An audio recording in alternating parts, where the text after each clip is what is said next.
আসসালামু আলাইকুম প্রিয় দর্শক, সবার কি অবস্থা? মাশরাফে নাটকের ৭৮৪তম পর্বে থাকছে আশ্চর্য সকল ঘটনা। কারণ ৭৮৪তম পর্বে আপনারা দেখতে পারবেন এবার মনির স্বপ্ন সত্যি হতে চলছে।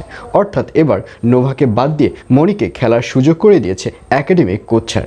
আর এটি শুনে মনি প্রচণ্ড পরিমাণে খুশি হবে এবং মনি মনে মনে ভাবে যে এই খুশির খবরটি আমার প্রথমে আয়ানকে দিতে হবে।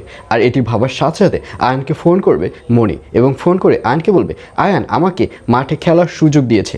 আর এই কথা শুনে আয়ন অতটা কেয়ারফুলিভাবে কথাটা শুনবে না। আয়ন বলবে, মনি আমি একটা বিজি আছি, আমি একটা জায়গায় যাচ্ছি, দয়া করে আমার সাথে একটু পরে ফোন করো। এটি বলে আয়ন ফোনটি কেটে দিবে। আর আয়ন ফোনটি কেটে দেওয়ার পর মনির মনটা অনেক খারাপ হয়ে যাবে। মনি মনে মনে ভাববে আয়ন হয়তো আগের থেকে অনেকটাই চেঞ্জ হয়ে গেছে। আর অন্যদিকে এবার মনির খেলাকে আরও কঠিন করে দেবে ন্যাশনাল টিমের সিলেক্টর রাহেলা বেগম। সে হচ্ছে অনেক কড়া একটা মহিলা। মনি যতই ভালো খেলুক না কেন, একটা না একটা ত্রুটি ধরেই বসবে সে। আর এগুলোই আপনারা দেখতে পারবেন আগামী পর্বে। আর অন্যদিকে এবার যারাকে দেখা যাবে যারা একটি নতুন প্ল্যান তৈরি করবে।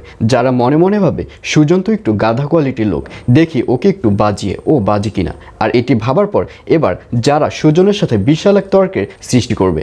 যারা এক কথায় দু কথায় সুজন সাহেবকে বলবে, আসলে আপনার আসল কোনো সাহসী নয়, আপনার যদি আসল সাহস থাকতো তাহলে এই ব্যাপারগুলো চেয়ারম্যান এবং নরিনের সামনে শেয়ার করতেন। আসলে তাদের সামনে গেলেই তো আপনার হাঁটু কাঁপাকাঁপি করে। আপনার কলিজা এতটাই ছোট, আমার মনে হচ্ছে আপনার কলিজা হচ্ছে তেলাপোকার থেকেও ছোট।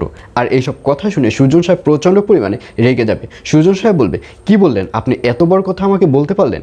আচ্ছা ঠিক আছে, আজ রাতেই আমি সকল কথাগুলো আমি আমার আব্বা এবং আমি আমার ওয়াইফকে জানিয়ে দেবো।